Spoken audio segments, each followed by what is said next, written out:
Hi again, everyone. Thank you for joining me on Bills2cents.com. It's time to preview the 146th running of the Belmont Stakes and California Chrome's quest for a Triple Crown. Picture behind me is of Secretariat winning the Belmont and capturing the Triple Crown back in 1973. He did it in a record time of 2 minutes and 24 seconds, a record that has not been broken since, and it's going to be tough to beat that time of 2:24. Affirmed the last horse to win the Triple Crown, that was in 1978, so it's been 36 years in the waiting, and California Chrome is 12 furlongs away from etching his name in the history books. A field of 11 set to go in the 2014 running of the Belmont. California Chrome, breaking from the number 2 post, is the 3-5 morning line favorite. But let's start on the rail with number 1, Medal Count, 20-1 in the morning line for Dale Romans and Robbie Alvarado. Medal Count, one of a few horses in the field that ran in the Derby, bypassed the Preakness, and shows back up in the Belmont. And he ran 8th in the Kentucky Derby. I thought that wasn't all that bad for him, considering Danza came out in this stretch and really took all his running room away. I thought Medal Count was on his way to at least getting a 4th place finish, maybe even 3rd, just getting up into the money.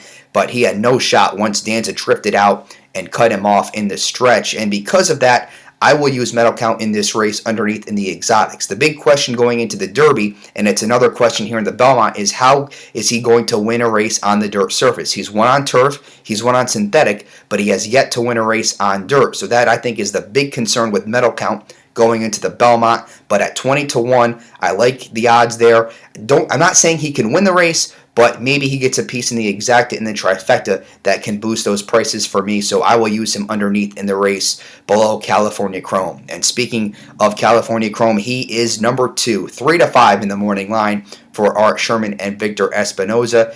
Won the Derby, won the Preakness, and now he's at Belmont Park. He's been training very well over these last few weeks leading up to the 1.5-mile test. And Willie Delgado, his exercise rider, has really had to pull on the reins hard and tell him to settle down. He's been wanting to run in the mornings, and from what I've seen online and what I've read, the horse looks absolutely terrific down at Belmont Park. He seems to like the environment down there on Long Island, so no trouble really with him. As a fan, I want to see a Triple Crown, and as a handicapper, you kind of want to look for that long shot that could spoil the party. But it's tough to not like California Chrome in this race on paper as well. So I have California Chrome on top in here, looking to win the Belmont and take the Triple Crown.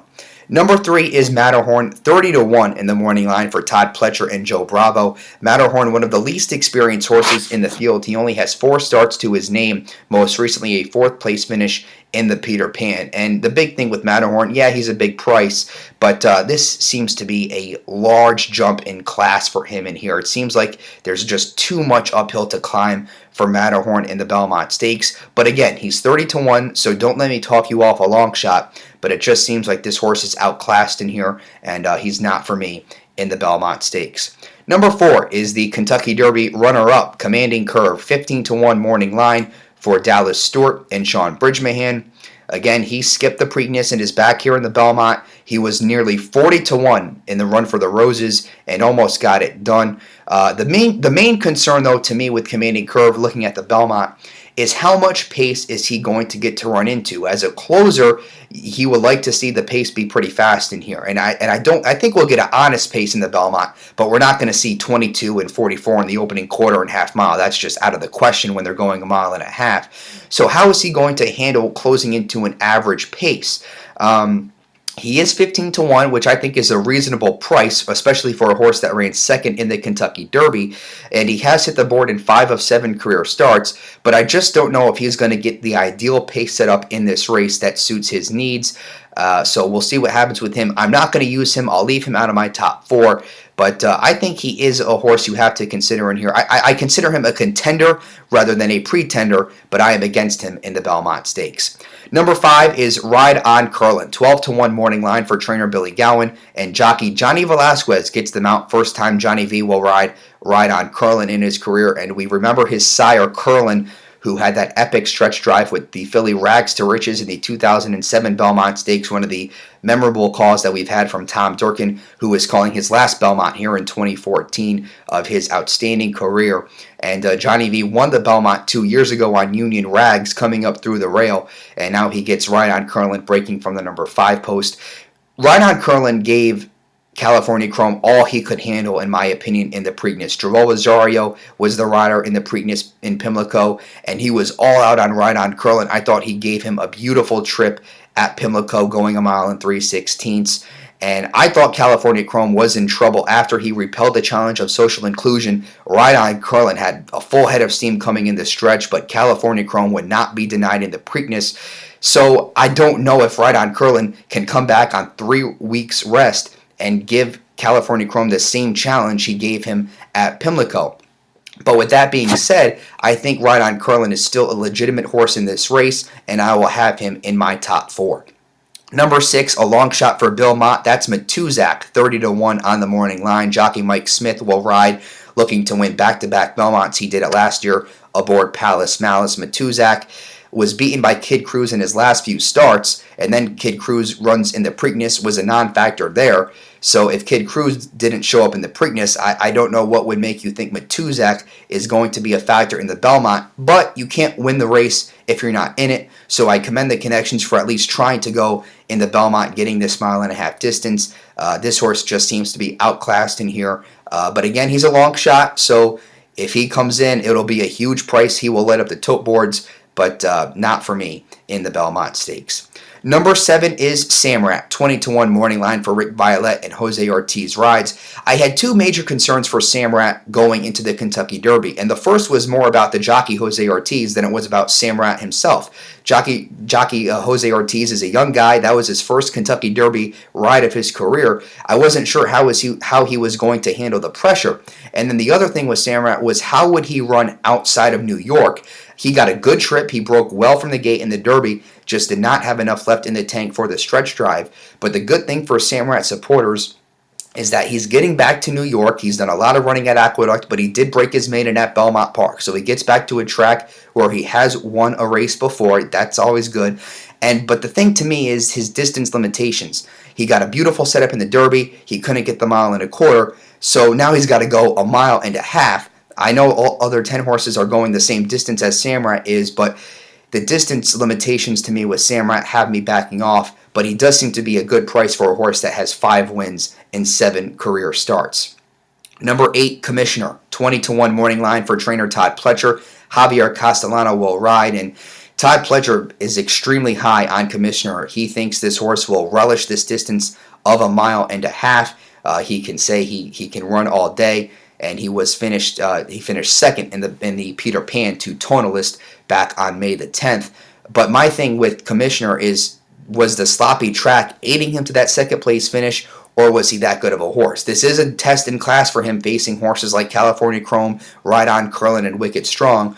But Todd Pletcher seems to hold him in high regards, and at 20-1, you're getting a good price on him. I won't use him in the race. I like California Chrome and some other horses in here, but at 20-1, he does deserve a long look. Number 9 is Wicked Strong for Jimmy Jerkins and Rajiv Mirage. The Wood Memorial winner is the second choice in the betting at 6-1. He stumbled at the break in the Kentucky Derby, breaking from the extreme outside post, and I thought it was a miracle that he even finished 4th in the race. Phenomenal for him to finish in 4th place in the Run for the Roses. Like Samrat, he does get back to running in the state of New York.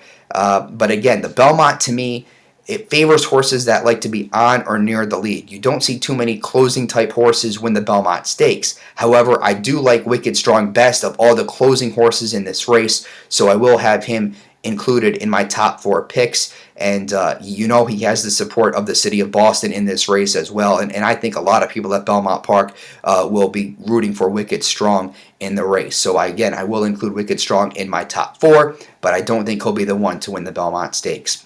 Number 10, General A-Rod, another horse running in all 3 legs of the Triple Crown. 20-1 morning line for Mike Maker, and Rosie Napravnik gets the mount. in the Belmont Stakes. I thought General A-Rod had some pretty tough trips in both the Derby and the Preakness, and I think we should expect to see General A-Rod more forwardly placed, especially without the presence of social inclusion in the Belmont, in the Belmont Stakes. I think that with General A-Rod, the distance is a question mark for him. A mile and a quarter was a question mark for him going into the Derby. Now he's got to go the mile and a half. But for him to finish fourth in the Preakness with the hand he was dealt and the trip he had, I thought that was pretty impressive. 20-1, respectable price on him. And I think he's an outside horse looking in. But again, I commend the connections for running in all three legs of the Triple Crown. And it would be quite a mainstream story, I think, if Rosie Napravnik would be able to win the Belmont Stakes. And number 11 is Tonalist, breaking from the extreme outside, 8-1 for Christophe Clement and Joel Rosario. This horse was sort of headstrong in the Peter Pan, going right to the lead, kind of pulling on jockey Joel Rosario, but Rosario won the race in the Peter Pan. The big question with this horse is, was it the slop that aided him to that win, or was he just that good of a horse to dominate that race over Commissioner and some others in the Peter Pan? Last year, too, the Peter Pan was run over and off going, and to me, I've always felt like the Peter Pan winners are a little bit overhyped going into the Belmont Stakes. Now, Tonalist breaking from the extreme outside, expect Joel Rosario to break cleanly and guide him over closer to the rail and have him on the lead. He's not the horse for me. I think 8-1 is a bit too low to take on him in the Belmont Stakes, and again, that's probably because he won the Peter Pan Stakes a couple weeks ago at Belmont Park, but it was a sloppy track that day. Maybe if he won over a fast track, I would like him a little bit more, but I just think he's going to take too much money for me to use in the race, and I will not be using him in my top four. He has been training well as well. I've seen some of his workouts online, and he does look good coming into the Belmont Stakes, but he's a horse that I will not have on my ticket on Saturday, June 7th. So that is the field for the Belmont Stakes. My top four selections: number 2, California Chrome on top. I will use Medal Count number 1 for second in hopes that we get a decent exacta with a heavy favorite in California Chrome hitting the wire first. Number 5, Right on Curlin, I have third. And Wicked Strong, number 9, to round out the superfecta in the Belmont. So 2, 1, 5, and 9 for me in the Belmont Stakes. Thank you so much for watching this preview of the Belmont. I will have another video as well in the coming days giving you an all-graded stakes pick 4 play. That includes the Just a Game, the Met Mile, the Manhattan, and of course that culminates with the 146th running of the Belmont Stakes. Thanks again for watching, and have a great day at Belmont Park.